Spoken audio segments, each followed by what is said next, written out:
The morning sun cast a golden glow over Windsor Castle as Prince William stood at the window of his private study, watching his 3 children play in the gardens below. George was teaching Charlotte how to kick a football properly, while little Louis chased butterflies with the kind of pure joy that only a young child possesses. Kate emerged from the house, her casual jeans and sweater a far cry from the formal attire the public usually saw her wear, and joined the children on the grass. William smiled to himself. These were the moments he treasured most, away from the cameras and the constant scrutiny that came with being second in line to the throne. His phone buzzed with another urgent message from his communications team, but he ignored it. Today was about family, and nothing would change that. The past few years had tested the royal family in ways William never imagined possible. His father's ascension to the throne following Queen Elizabeth's passing had shifted the entire family dynamic. With King Charles now bearing the full weight of the crown, William found himself stepping into roles and responsibilities he had been preparing for his entire life. Yet nothing could truly prepare someone for the reality of it all. Kate had been his anchor through everything. While the world saw her as the picture-perfect Princess of Wales, graceful and composed at every public engagement, William knew the real strength it took to maintain that image. She had given up her private life, her anonymity and in many ways her freedom, all while raising 3 children under the most intense spotlight imaginable. The decision to move the family to Adelaide Cottage in Windsor had been one of their best choices. The modest 4-bedroom home, compared to the grandeur of Kensington Palace, gave their children something resembling a normal childhood. George, Charlotte, and Louis could ride their bikes, play in the garden, and attend school without the constant presence of household staff and security personnel looming over every moment. William descended the stairs and walked out into the garden, the crisp autumn air filling his lungs. Louis spotted him first and came running, his small legs carrying him as fast as they could across the lawn. William scooped him up and spun him around, earning delighted squeals from his youngest son. Kate looked up and smiled, that warm, genuine smile that had first captivated William when they met at university over 2 decades ago. George and Charlotte abandoned their football game and rushed over, demanding their father join them. For the next hour, Prince William, future King of England, played football with his children, his expensive shoes getting muddy and his carefully styled hair falling into his eyes. These moments were precious because they were fleeting. Tomorrow would bring another round of engagements, meetings, and public appearances. Next week, they would travel to Scotland for official duties. The month after that held memorial services, charity galas, and state functions that required the children to appear alongside them, dressed in their formal best and expected to behave impeccably. But today they were just a family. A mother and father who wanted their children to laugh, to play, to feel loved and secure despite the extraordinary circumstances of their birth. As the afternoon wore on, Kate called the children inside for lunch. The family gathered around the kitchen table, something that would shock many who imagined the royals dining in formal settings with silver service. Instead, Charlotte helped Kate make sandwiches while George set the table, and Louis carefully poured juice into cups, his tongue sticking out in concentration. William watched his family with a profound sense of gratitude, mixed with an undercurrent of concern that never quite left him. He wanted his children to have the stability he had sometimes lacked growing up. He wanted them to feel normal, even though their lives were anything but. Most importantly, he wanted them to understand the privilege they were born into came with tremendous responsibility, but that they were loved unconditionally, not for their titles or their future roles, but simply for being themselves. The weight of the crown was always present, even in these private moments. William knew that every decision he and Kate made about their children would be analyzed, criticized, and debated by the public and the media. They had already faced intense scrutiny over their schooling choices, their parenting style, and how much or how little they exposed their children to public life. Yet as he sat there, listening to Louis tell an animated story about something that happened at school, watching Charlotte steal a cherry tomato from George's plate while he wasn't looking, and catching Kate's eye across the table with a shared moment of understanding that only parents know, William felt something he hadn't felt in months: peace. The afternoon melted into evening, and as Kate helped the younger children with their homework, William found himself back in his study, finally addressing the messages that had piled up throughout the day. But his mind kept wandering back to the garden, to the sound of his children's laughter, to the simple joy of an afternoon spent together. He thought about his own childhood, the happy memories mixed with the trauma of losing his mother at such a young age.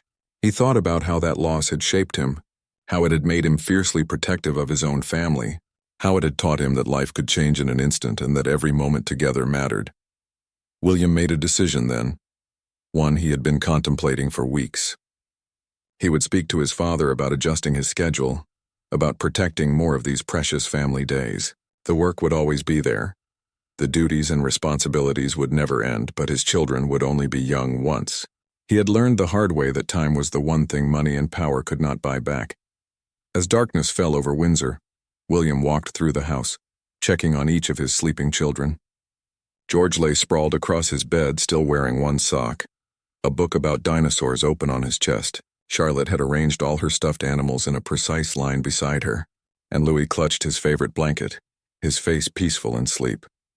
Kate stood in the doorway of Louis's room, watching William gently pull the blanket up around their youngest. She reached for his hand, and together they walked to their own room, ready to face whatever challenges tomorrow would bring, knowing that their family, their unity, would carry them through anything.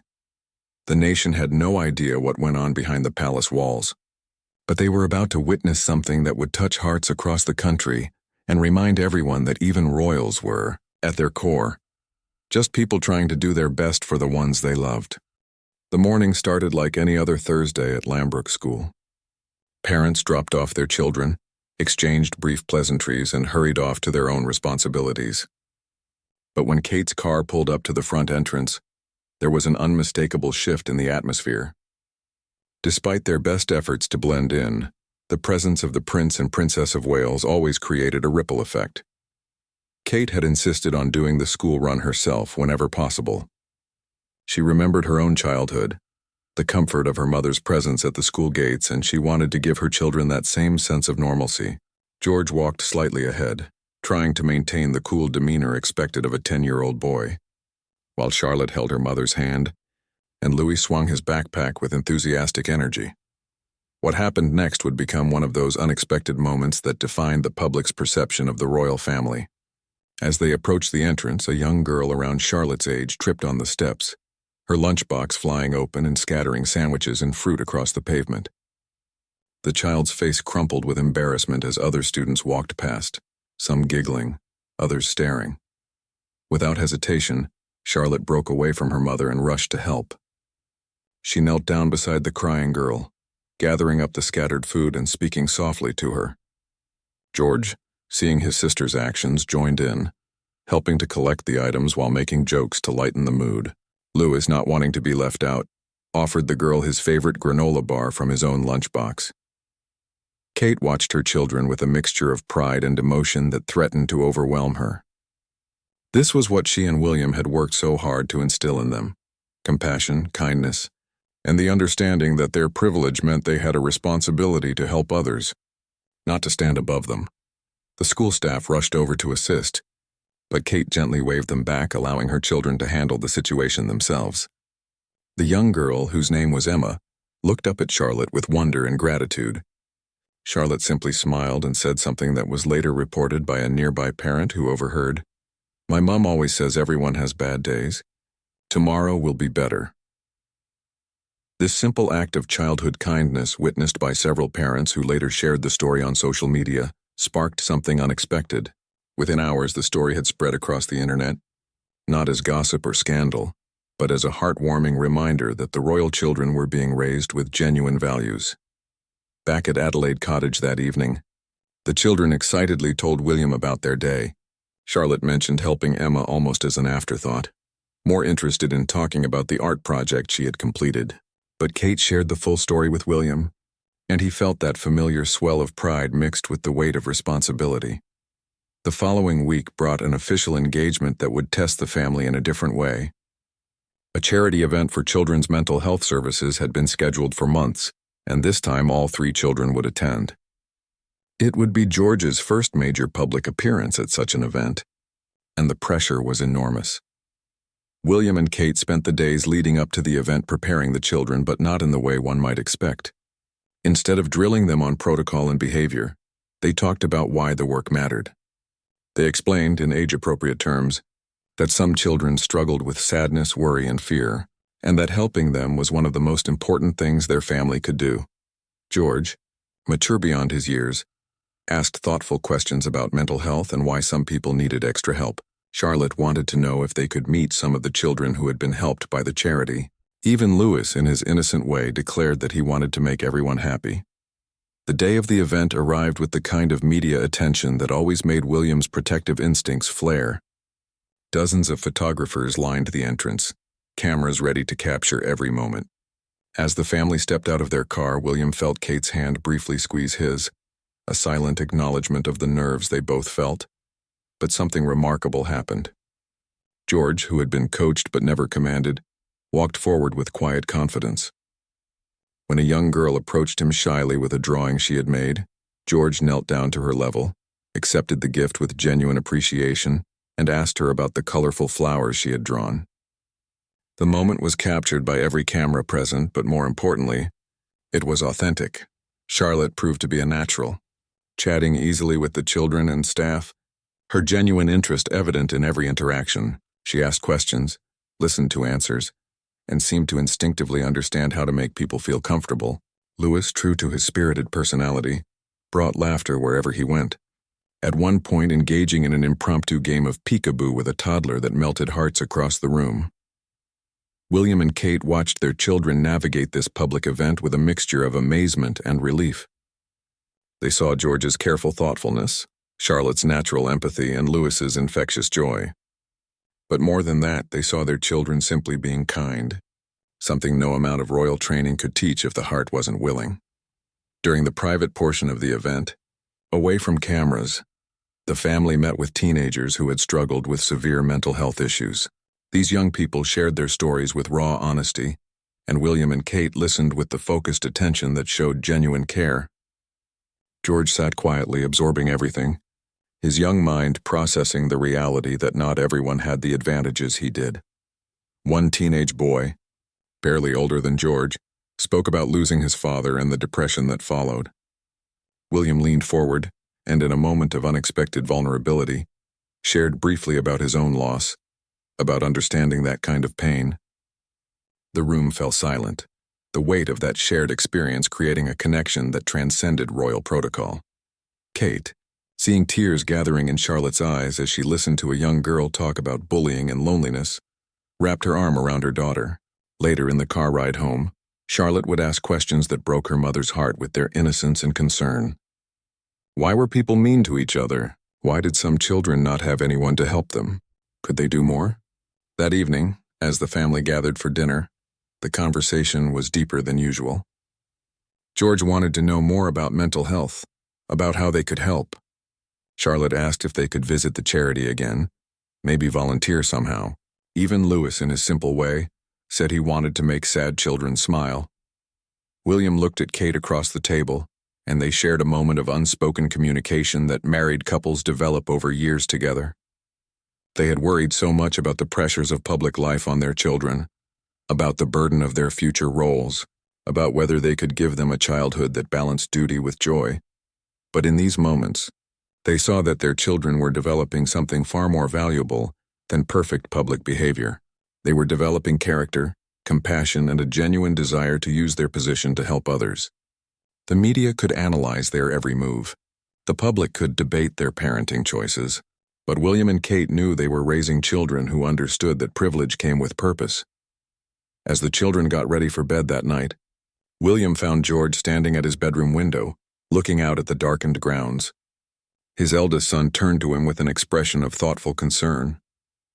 The conversation that followed would stay with William for the rest of his life, a reminder that children see and understand far more than adults often give them credit for. The nation would see the photos from that charity event, would read the stories of kind children performing simple acts of compassion, but they would never know the depth of the conversations happening behind palace walls. The careful balance William and Kate struck between protecting their children and preparing them for the extraordinary lives that lay ahead. The invitation arrived on heavy cream paper, embossed with the royal seal, but its contents were anything but formal. King Charles was hosting a private family weekend at Balmoral, and he wanted all of his grandchildren present. For William and Kate, this represented both an opportunity and a challenge. The Scottish estate held complicated memories for William. Beautiful childhood summers forever shadowed by the tragedy that unfolded there when he was just 15 years old. Yet William also recognized the importance of creating new memories, of allowing his children to know their grandfather not just as the king, but as the man who had his own struggles, his own journey, and his own deep love for his family despite the constraints of royal life. The drive to Balmoral took most of the day, and the children's excitement grew as they traveled further into the Scottish Highlands. Louis pressed his face against the window, marveling at the mountains and valleys while Charlotte quizzed her parents about whether they would see any deer or Highland cows. George, increasingly aware of the significance of such gatherings, asked thoughtful questions about his grandfather's role and what was expected of them during the visit. King Charles stood waiting at the entrance when they arrived, his formal public persona softening immediately at the sight of his grandchildren. What followed over the next 3 days would surprise many who viewed the royal family as distant and ceremonial. The first evening began with a casual dinner in the estate's smaller dining room, a space that felt almost cozy compared to the grand halls used for state occasions. Charles insisted the children sit near him, and throughout the meal he engaged them in conversations that revealed his genuine interest in their lives. He asked George about his studies, particularly his growing interest in environmental issues, a topic close to Charles's own heart. Charlotte delighted her grandfather with stories about her art classes, and Charles promised to show her his own watercolors the next day. Louis, never one to be overlooked, entertained everyone with his animated retellings of various adventures, real and imagined. William watched his father interact with his children and felt something shift inside him.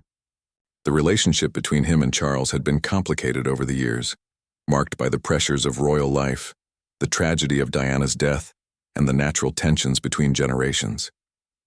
But seeing Charles as a grandfather, patient and engaged, reminded William of aspects of his father he sometimes forgot. Kate observed the dynamics with her characteristic quiet insight. She had navigated her own complex relationship with her in-laws over the years, always maintaining respect and dignity, while also protecting her own family's boundaries. She saw how much these moments meant to Charles, who had spent so much of his own children's youth burdened by duty and protocol, and who now seemed determined to be more present for his grandchildren. The next morning brought an unexpected turn of events. Charles suggested a walk through the estate grounds, and, as they set off, he began sharing stories about the land, the wildlife, and the importance of conservation. George walked beside his grandfather, listening with rapt attention as Charles explained his vision for sustainable farming and environmental stewardship. At one point, they came across a small grove of trees that Charles had planted decades earlier. He told the children about how each tree represented hope for the future, about how the actions they took today would impact the world their own children would inherit. The lesson was gentle but profound, delivered not as a lecture, but as a grandfather sharing his deepest values with grandchildren he hoped would carry them forward. Charlotte asked if they could plant a tree together, and Charles's face lit up with genuine joy.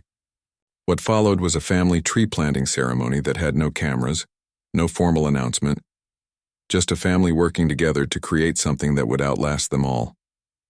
Each child planted their own tree, with William and Kate helping Louis with his. Charles shared the significance of the specific species they were planting, native trees that would support local wildlife and strengthen the ecosystem. As they worked in the soil together, Louis got mud on his face, which made everyone laugh. Charlotte carefully patted down the earth around her tree with a seriousness that touched William's heart. George asked technical questions about root systems and growth patterns, displaying the kind of curious intelligence that reminded William so much of himself at that age. That evening, true to his word, Charles showed Charlotte his watercolor collection. They spent over an hour in his private studio, and Charles taught her some basic techniques, his patience and gentle encouragement revealing a side of him the public rarely saw. Kate joined them, and the three worked together on paintings of the Scottish landscape visible through the studio windows. Meanwhile, William and George walked through the estate, father and son talking about everything and nothing. George asked questions about what it was like to be king, about the responsibilities that would one day fall to him. William answered honestly but carefully, neither sugarcoating the challenges nor overwhelming his young son with the weight of destiny. William shared stories about his own childhood, about his mother, about the lessons he had learned and the mistakes he had made. He told George that being royal did not mean being perfect. It meant being willing to serve, to work hard, and to always remember that their privilege was a gift that came with the responsibility to help others. George listened quietly, processing everything, then asked a question that stopped William in his tracks. He wanted to know if his father was happy. The question, so simple yet so profound, forced William to really think about his answer. After a long pause, he told George that happiness was not a constant state, but a series of moments, and that yes, he was happy, especially in moments like this one, walking with his son in a place filled with both difficult memories and hope for the future. The final day of the visit brought an unexpected gathering in the estate's grand hall. Charles had arranged for local musicians to perform traditional Scottish music, and the evening turned into an impromptu celebration. The children learned Scottish dancing, their laughter echoing through the ancient halls as they attempted the complicated steps. William and Kate joined in, and for a few hours titles and protocols were forgotten. They were simply a family enjoying music, movement, and each other's company. At one point, Charles danced with Charlotte, who stood on his feet as he carefully moved through the steps, her giggles of delight warming the hearts of everyone present. Louis, too young to master the complex dances, improvised his own moves, spinning and jumping with such enthusiasm that he eventually collapsed in a dizzy heap, much to everyone's amusement. George, initially self-conscious, eventually relaxed enough to enjoy himself, dancing with his mother while William captured the moment on his phone, knowing these were the memories they would all treasure. As the evening wound down and the children were taken upstairs to bed by their nanny, William, Kate, and Charles sat together in a quiet sitting room, sharing a nightcap and reflecting on the weekend. Charles expressed his gratitude for the visit, acknowledging that time with his grandchildren was precious, and that he regretted not being more present during William's own childhood. William, perhaps softened by the events of the past few days, acknowledged his own understanding of the pressures his father had faced and continued to face. It was not forgiveness exactly, because there was nothing specific to forgive, but rather a mutual recognition that they had both done their best within impossible circumstances. Kate listened to this exchange between father and son with quiet emotion. She understood that healing family wounds was rarely dramatic or complete, but rather a gradual process of understanding, acceptance, and choosing to move forward together. As they prepared to leave Balmoral the next morning, the children hugged their grandfather with genuine affection. Charles held each of them a bit longer than protocol demanded, storing up these moments against the demands of his role that would pull him back into formality and duty. The drive home was quieter than the journey there had been. The children dozed in the back seat, exhausted from 3 days of fresh air, activity, and emotional richness. William and Kate held hands across the center console, not speaking but communicating everything in that simple touch.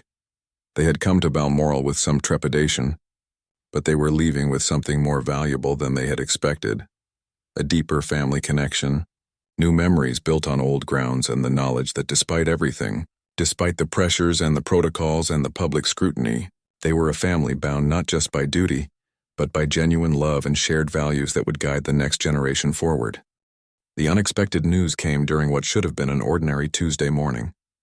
Kate had just returned from a routine medical appointment when she sat down with William in their private sitting room, her face pale and her hands trembling slightly. The tests had revealed something that required further investigation, nothing definitive yet, but enough to be concerning. For the next few weeks, they would need to navigate medical appointments, tests, and the terrifying uncertainty that came with waiting for answers. William felt the ground shift beneath him. His mind immediately went to his children, to his mother, to all the losses and fears that had shaped his life. But he looked at Kate, at the woman who had stood beside him through everything, and he knew that falling apart was not an option. They would face this together, as they had faced everything else. The decision of what to tell the children weighed heavily on them both. George was old enough to sense when something was wrong.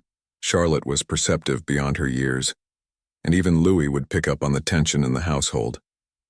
After much discussion, they decided on honesty, but delivered with reassurance and age-appropriate detail.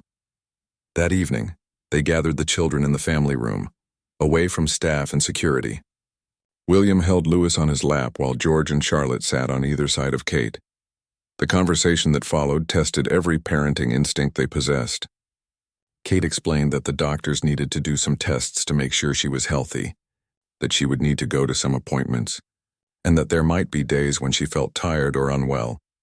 George's face became very serious, his young mind clearly racing through worst-case scenarios. Charlotte immediately moved closer to her mother, as if physical proximity could protect her from whatever threat existed. Louis, not fully understanding but sensing the emotion in the room, buried his face in William's chest.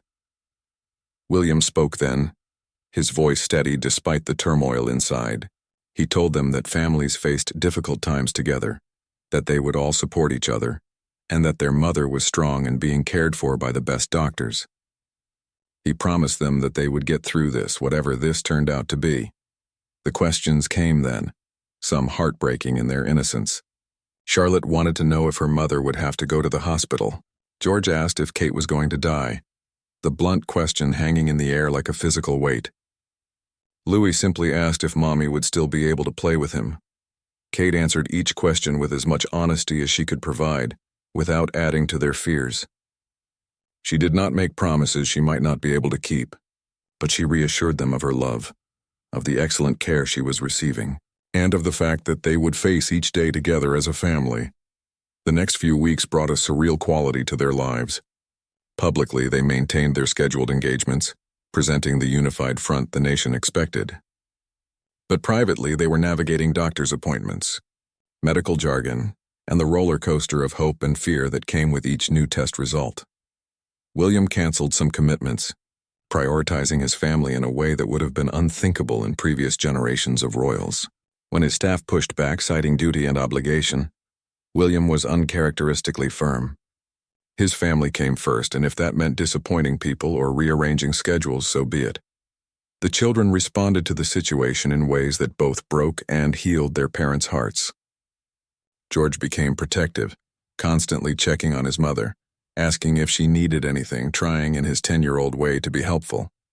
He researched medical information with the thorough determination he applied to all his interests, trying to understand what his mother was facing. Charlotte dealt with her emotions through creativity, filling sketchbook after sketchbook with drawings, many featuring her family together, happy and whole. She became quieter, more observant, often sitting close to Kate in companionable silence, as if her presence alone could ward off whatever threatened their family. Louis, too young to fully grasp the situation, sensed the tension and responded with extra affection, constantly giving hugs, presenting his parents with his favorite toys, and declaring multiple times a day that he loved them. His innocent joy became a lifeline for the family, reminding them that life continued, that there was still laughter and lightness even in dark times. William found himself navigating emotions he had thought he had dealt with years ago. The loss of his mother suddenly felt fresh and raw again, the old wounds reopened by the fear of another devastating loss. He struggled to maintain his composure during public appearances, the practiced smile feeling like a mask he could barely keep in place. Kate, despite being the one facing medical uncertainty, often found herself comforting William. She understood the demons he was battling, the trauma that this situation had awakened. Late at night, after the children were asleep, they would sit together, sometimes talking, sometimes just holding each other, drawing strength from their partnership. The news they had been waiting for finally came on a Friday afternoon. William and Kate sat together in the doctor's office, hands clasped so tightly their knuckles were white. The doctor's words washed over them with relief so intense it was almost painful. The tests were clear. Kate was fine. The concerning markers had been a false alarm, the result of a minor issue that was easily treatable. William felt tears running down his face before he even realized he was crying. Kate sat very still, processing the information, the weight of weeks of fear finally lifting from her shoulders. They thanked the doctor, managed to maintain some semblance of composure until they reached their car, and then simply held each other, releasing the tension and terror they had been carrying. Telling the children brought another wave of emotion. They gathered the three of them together that evening, in the same room where they had first shared the concerning news. This time the message was joyful. Mommy was okay. The doctors had checked everything and she was healthy. George's relief was visible in the way his shoulders relaxed, the tight, worried expression he had been wearing for weeks finally easing.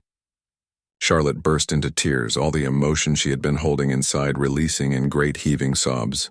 Louis, feeding off his siblings' emotions and his parents' obvious joy, started laughing and jumping around, declaring it was time to celebrate. They did celebrate, in their own private way. William ordered pizza, a rare treat in their household, and they had an impromptu movie night, all five of them piled together on one couch, holding each other close. It was not fancy or royal or photogenic, but it was real, and it was what they all needed. The experience changed something fundamental in the family. They had faced a crisis together and emerged stronger. William and Kate had been forced to confront their mortality, to think about worst-case scenarios, and to recognize how precious their time together truly was. The children had learned about vulnerability, about family solidarity, and about the fact that even frightening situations could have happy endings. In the days that followed, William made some significant decisions about his life and priorities. He spoke to his father about reducing his workload, about protecting more family time, about refusing to sacrifice the present for duty. Charles, who had his own regrets about missing his children's lives, supported William's choices without hesitation. Kate, meanwhile, emerged from the experience with a renewed sense of purpose. She had spent weeks contemplating her legacy, thinking about what she wanted to accomplish and how she wanted to spend whatever time she had. She began developing new initiatives focused on early childhood development and family support, drawing from her own experience to help other families navigating difficult times. The public never knew about any of this. The family's medical privacy was carefully protected, and outwardly their lives seemed to continue without interruption. But those who knew them well noticed subtle changes. William seemed more present, less willing to sacrifice family time for duty. Kate appeared more focused, more determined in her charitable work. The children seemed to have matured slightly, as children do when forced to confront adult realities.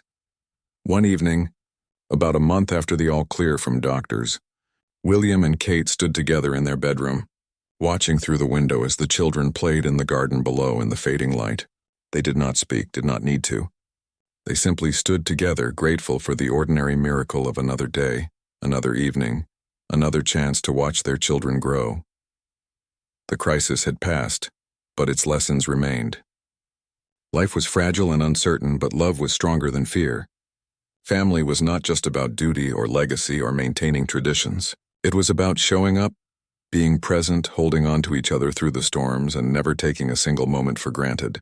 These were lessons they would carry forward, both as parents and as future monarchs, understanding that the crown might be heavy, but family was what gave them the strength to bear its weight. The invitation to visit a children's hospice had been on the calendar for months, but as the date approached, William and Kate had serious discussions about whether to bring the children. Exposing George, Charlotte, and Louis to such profound suffering seemed like a heavy burden for young shoulders. Yet they also believed that understanding life's fragility, witnessing both suffering and grace, and learning that comfort could be offered even in the darkest circumstances, were lessons their children needed to learn. After much consideration, they decided George and Charlotte were ready. Louis, at his young age, would stay home with his nanny. The decision made, they spent time preparing the older two children, explaining what a hospice was, why some children became very sick, and how their visit could bring joy to families facing unimaginable pain. Charlotte asked questions that revealed her tender heart. She wanted to know if the sick children hurt, if they were scared, and if there was anything that could make them feel better. George's questions were more practical, but equally revealing of his concern. He wanted to know what he should say, how he should act, and whether it would be okay to be sad. William and Kate answered honestly. Yes, some children were in pain, though the hospice staff worked hard to manage it. Yes, families were scared and sad, but they were also brave and loved their children fiercely. And yes, it was absolutely okay to feel sad, to feel overwhelmed, but their presence, their willingness to see these families and acknowledge their struggles, that itself was a gift. The morning of the visit, Charlotte came downstairs wearing her favorite dress and clutching a folder full of drawings she had made specifically for the children they would meet. George had used his own pocket money to buy small books, thinking that maybe the children would like to be read to or have something new to look at. William felt his chest tighten with pride and apprehension as they drove to the hospice. Kate reached over and squeezed his hand, understanding everything he was feeling without words. They had agreed that if either child became too upset or overwhelmed, they would leave immediately, no matter what protocol or schedule dictated. The hospice director met them at the entrance, a warm woman whose eyes held the particular blend of compassion and strength that came from working daily with families in crisis. She gave George and Charlotte special name badges and explained that they would meet several families, but they should go at their own pace and not feel pressured to do anything that made them uncomfortable. The first family they met had a daughter, named Sophie, 7 years old with a terminal genetic condition. Sophie lay in a specialized bed surrounded by her favorite stuffed animals, her parents sitting on either side. Despite her obvious illness, Sophie's face lit up when the royal family entered. Charlotte approached shyly, then sat carefully on the edge of the bed and began showing Sophie the drawings she had made. Within minutes, the two girls were engaged in animated conversation about princesses, unicorns, and their favorite colors. Sophie's mother watched with tears streaming down her face, whispering to Kate that her daughter had been too tired to talk much lately, but somehow this visit had energized her. George, meanwhile, stood talking with Sophie's father, asking thoughtful questions about the hospice, about what helped Sophie feel comfortable, about how they managed on difficult days. The man answered each question, seemingly grateful to have someone genuinely interested, someone willing to see his family's reality. William watched his children navigate this challenging situation with a grace he had not been sure they possessed. Charlotte's natural empathy allowed her to connect with Sophie on a child-to-child level, no pity in her eyes, just genuine friendship and shared joy in the moment. George's quiet maturity enabled him to offer support to Sophie's father, without being overwhelmed by the weight of the situation. The next room held a teenage boy named Marcus, 15 years old, and fighting a rare form of cancer. He was tired of visitors who treated him like he was fragile or already gone, so when the royal family entered, he greeted them with a challenge, asking if they wanted to play video games rather than just stand around talking about his illness. George accepted immediately, sitting beside Marcus and picking up a controller. For the next 30 minutes, the two boys played together, trash-talking each other's gaming skills, laughing at victories and defeats, being normal teenagers in a place where normal was a precious commodity. William stood back and watched, recognizing that sometimes the greatest gift was not grand gestures but simple presence, treating someone as they wanted to be seen, rather than as their illness defined them. Marcus's mother pulled Kate aside, her voice breaking as she explained that her son had been withdrawing, refusing most visitors, resigned to his fate. But this visit, this chance to just be a kid playing games with another kid, had brought back a spark she had feared was lost forever. Charlotte found her way to the hospice's art room, where several children were working on various projects.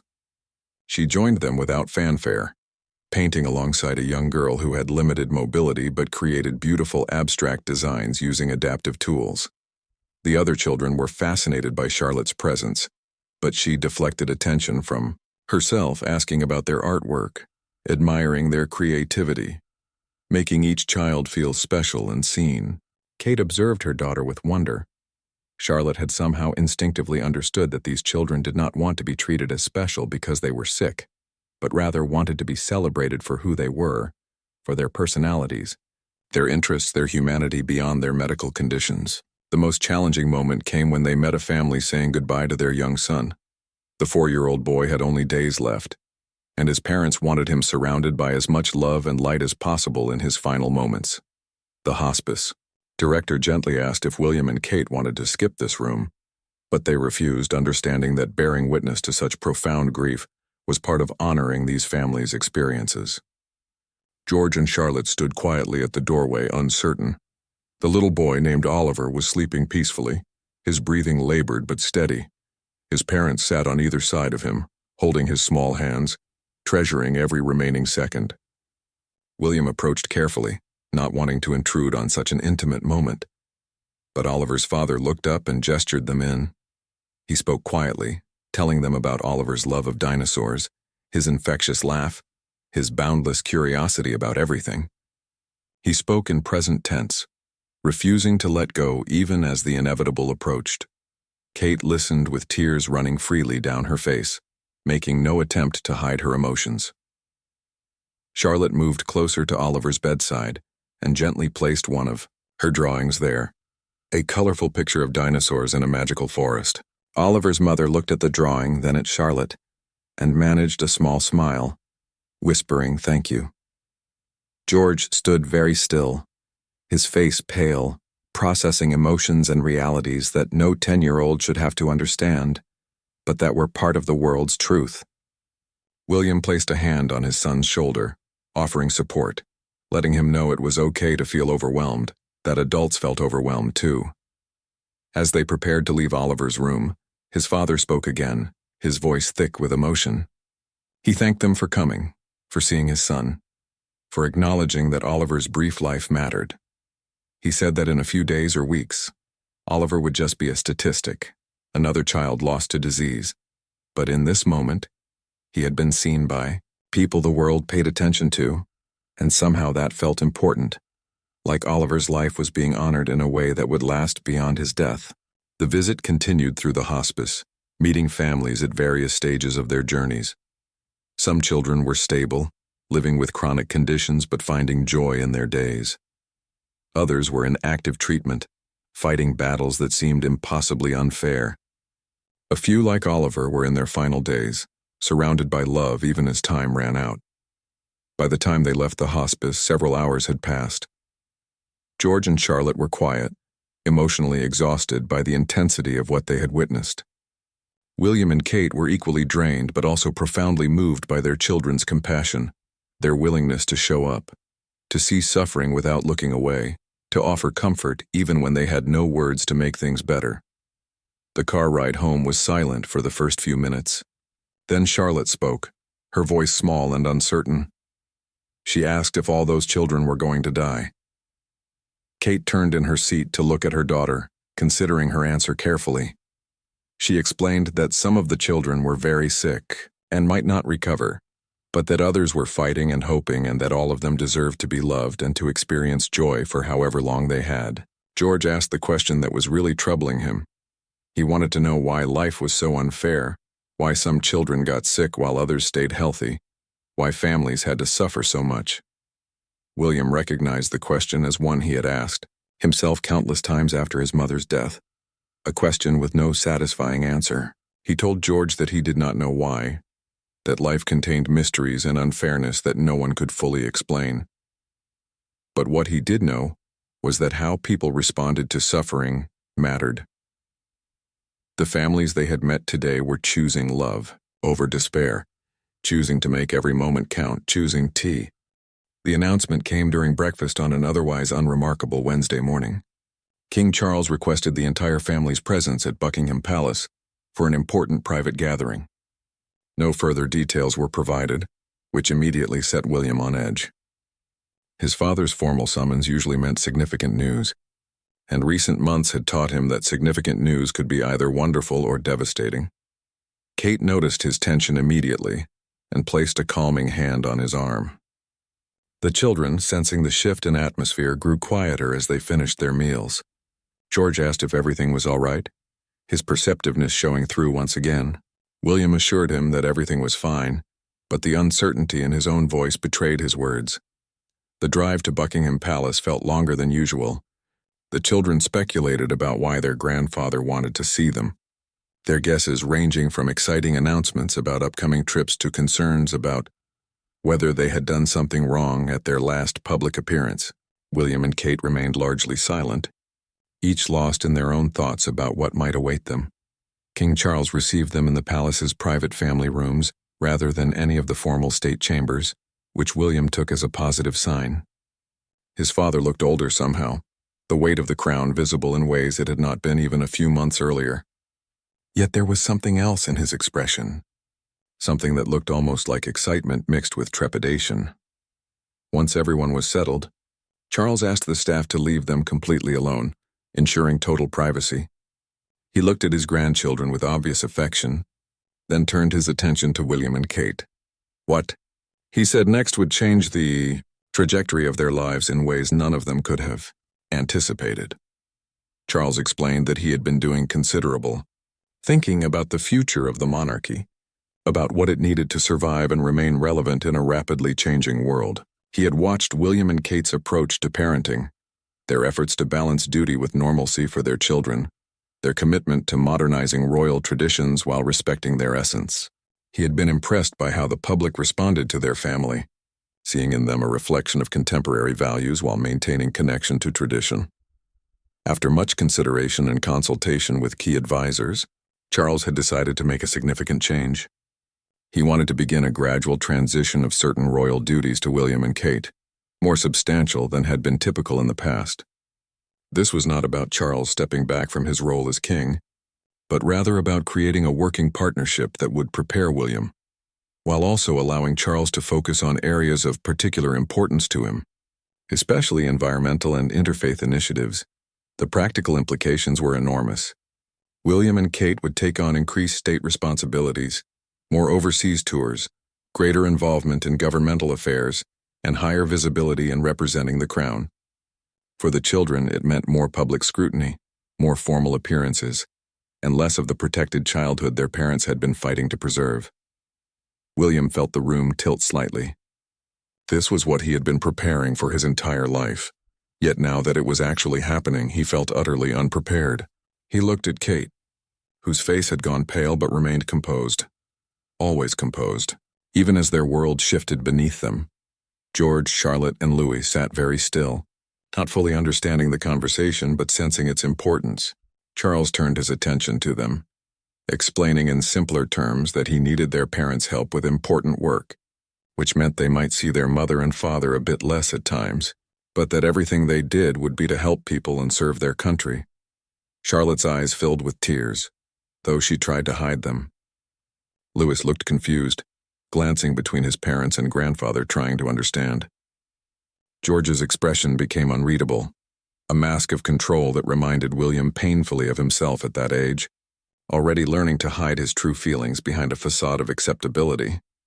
The discussion continued for over 2 hours, covering logistics, timelines, and specific responsibilities. Charles emphasized that this was a partnership, that he valued William and Kate's input, that together they would navigate this transition in a way that honored both tradition and the reality of modern expectations. He acknowledged the sacrifice he was asking of them, particularly regarding their children's privacy and childhood. The drive home was heavy with unspoken thoughts. William gripped the steering wheel tighter than necessary, his mind racing through implications and concerns. Kate stared out the window, processing the fundamental shift in their lives. The children remained uncharacteristically quiet in the back seat, each dealing with the news in their own way. That evening, after putting a clingy Louis to bed and checking on Charlotte, who had cried herself to sleep, William and Kate finally had time to talk privately. The conversation that followed would be one of the most important of their marriage. Kate spoke first, her voice steady despite the emotion beneath. She acknowledged her fears about the increased responsibility, about what it would mean for their children's well-being, about whether they were ready for this level of duty, but she also expressed her commitment to facing it together, to not letting the crown destroy their family the way it had damaged previous generations. William admitted his own terror. He had spent his entire life preparing for kingship, but he had always imagined it happening much later, after more time to simply be a father, after his children were older and more equipped to handle the pressure. The acceleration of this timeline felt like being pushed off a cliff before he was ready to fly. They talked through the night, weighing options, discussing boundaries, planning how to protect their children while still fulfilling these new obligations. They decided that no matter what, family dinners would remain sacred. Bedtimes would be protected whenever they were home. The children's education and emotional well-being would come before any official engagement. They would say no when necessary, even if it caused controversy. Most importantly, they made a pact. They would be honest with their children about the challenges ahead, would not pretend that their lives would remain unchanged, but would also emphasize that they were a team, that they would face these changes together, and that love and family unity would always be their foundation. The next morning, they gathered the children for a family meeting. This time, William and Kate explained things more thoroughly, in age-appropriate terms. They acknowledged that yes, things would change. There would be more official trips, more times when duty required their presence elsewhere. But they promised that they would always come home, would always make time for the important moments, and would always prioritize being parents above being royal. George asked thoughtful questions about what specific changes would occur. Charlotte wanted reassurance that they would still have family movie nights and weekend outings. Louis, not fully grasping the situation, mostly wanted to know if he would still get to play with his father in the garden. William answered each question honestly, making no promises he could not keep, but reassuring them of his and Kate's unwavering commitment to their family. He told them that yes, being royal came with responsibilities, but that family love was stronger than any duty, and that they would navigate these changes together. The following weeks brought the beginning of this new reality. William and Kate's schedules filled with briefings, planning meetings, and preparations for their expanded roles. The children adjusted to seeing their parents in more formal settings, to sharing them more frequently with the nation and the world. There were difficult moments. Charlotte cried when Kate missed her school play due to an unavoidable state function. George withdrew slightly, becoming more reserved as he processed the increasing attention on their family. Louis acted out, his young mind unable to articulate his feelings about the changes, but expressing them through tantrums and clinginess. But there were also moments of grace and connection that reminded them why they were doing this. During their first major overseas tour under the new arrangement, William and Kate video-called the children every night, no matter the time difference or their exhaustion. They made silly faces, asked about homework and friend drama, and told their children they loved them. The ordinariness of the conversations providing comfort amid extraordinary circumstances. George surprised them by writing a letter to his grandfather, thanking him for trusting his parents with important work, but also respectfully asking if he could help too, in whatever small ways were appropriate for his age. Charles was deeply moved and began including George in certain briefings, explaining governmental processes in ways an intelligent 10-year-old could understand, planting seeds for his future role. Charlotte channeled her emotions into her art, creating a series of family portraits that captured not idealized royal perfection, but genuine moments of connection, laughter, and love. Kate had several of them framed and hung in their private quarters, a reminder of what truly mattered beneath the titles and duties. Louis adapted with the resilience of early childhood, accepting the changes as his new normal, while still demanding and receiving ample affection and attention from his parents whenever they were present. His innocent Jay. The invitation arrived 6 months after their expanded royal duties began, requesting the entire family's presence at a special ceremony that King Charles was planning. Unlike the formal summons that had announced their new responsibilities, this invitation was warm and personal, handwritten by Charles himself, hinting at something meaningful but leaving the details mysterious. William and Kate had learned to approach royal events with cautious optimism, never quite sure what to expect, but always ready to navigate whatever arose. The children had grown more comfortable with their public roles, though the adjustment remained ongoing. George carried himself with increasing maturity. Charlotte had developed her own graceful style of public engagement, and Louis was learning that sometimes he needed to be serious even when he wanted to play. The ceremony was scheduled for a Saturday afternoon at Windsor Castle, in the gardens that had become a special place for the family. As they arrived, William noticed unusual preparations. A small stage had been erected, surrounded by chairs arranged in an intimate circle rather than formal rows. Family members were already gathering, and to William's surprise, several faces from the hospice they had visited months earlier were present, including Sophie's parents and Marcus's mother. Charles stood waiting, dressed more casually than typical for royal functions, his expression a mixture of pride and emotion. As the family assembled, he asked everyone to take their seats with William, Kate and the children in the front row. What followed was completely unexpected. Charles began speaking not as a king but as a grandfather and father. He talked about what it meant to serve, about the true purpose of the monarchy in modern times, and about the example his son and daughter-in-law had set through their commitment to both duty and family. He then acknowledged the children directly, speaking to George, Charlotte, and Louis with words that transcended formal speeches. He told them he was proud of them, not because of their titles or their royal lineage, but because of the kindness they showed to others, the courage they demonstrated in difficult situations, and the love they brought to their family. He acknowledged the sacrifices they made simply by being born royal, the loss of privacy and normalcy that they never chose but bore with increasing grace. Charles then announced the creation of a new family foundation, something different from the typical royal charitable trusts. This foundation would be specifically focused on supporting families dealing with serious childhood illness, improving pediatric palliative care, and ensuring that no child facing medical challenges would feel forgotten or unimportant. The foundation would be named the Royal Children's Circle, and it would be guided by the values and experiences that George, Charlotte, and Louis brought to their understanding of service. He explained that the families present today, those they had met at the hospice and others who had been touched by their visits and support, would be founding members, ensuring that the foundation remained grounded in the real experiences of families navigating these challenges. But the most significant announcement came next.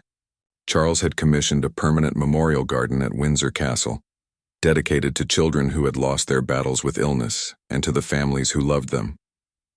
The garden would be a place of peace, reflection, and remembrance, open to any family who needed a space to grieve, to remember, or simply to feel less alone.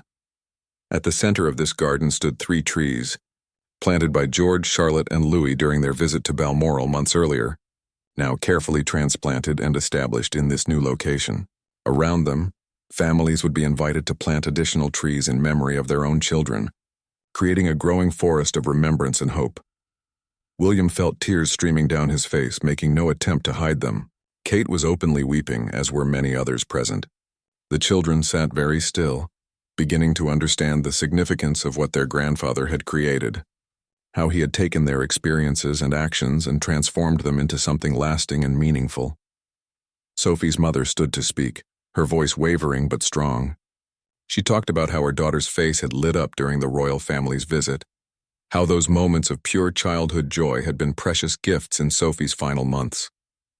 She had passed away 3 weeks earlier, but her parents wanted to be here to say that the compassion shown to their family had made an unbearable situation slightly more bearable, had reminded them that their daughter's life, however brief, had mattered to more than just her immediate family. Marcus's mother shared that her son was still fighting, still in treatment, but that the normal afternoon of video games with George had given him strength when he needed it most. She said it had reminded him that he was still a teenager with interests and personality beyond his disease, and that sometimes the greatest medical intervention was simply being seen as human rather than as a patient. Other families spoke, each sharing how the royal family's presence, attention, and genuine care had impacted their darkest days.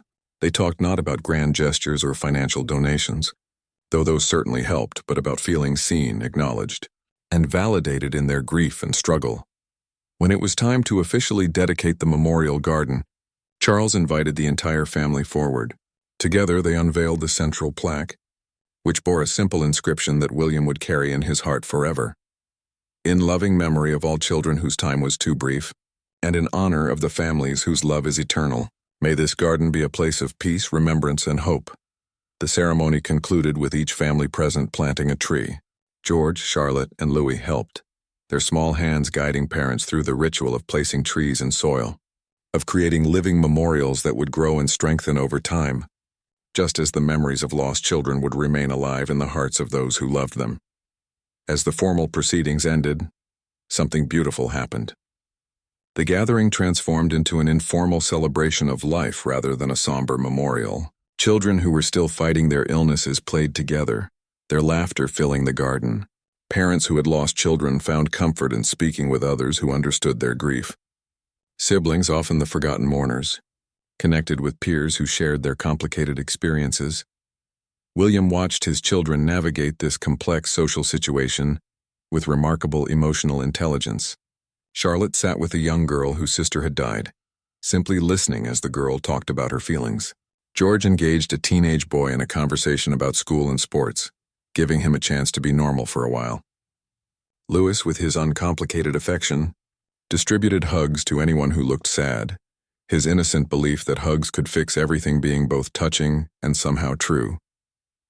Kate found herself in deep conversation with several mothers, discussing not just grief and loss but also the practical challenges of supporting families through medical crises, the gaps in current systems, and how their new foundation could make real, tangible differences. Her mind was already working on initiatives, on how to translate today's emotions into effective action. As the afternoon sun began to set, casting golden light across the new memorial garden, King Charles approached William. The two men stood side by side, watching the scene before them, fathers and sons across generations trying to make sense of a world that contained both profound suffering and extraordinary grace. Charles spoke quietly, telling William that he was proud of the man he had become, the father he was, the future king he would be. He acknowledged that their relationship had not always been easy, that the pressures of royal life had sometimes created distance between them, but that watching William with his own children had taught Charles what truly mattered in legacy. William, moved beyond words, simply embraced his father. It was not a formal royal gesture, but a genuine moment of connection between two men who had both lost people they loved, who both carried the weight of enormous responsibility, and who both were trying their best to balance duty with humanity. As darkness fell and the gathering finally dispersed, the royal family made their way home. The children were exhausted, emotionally and physically drained by the intensity of the day. Louis fell asleep in the car almost immediately.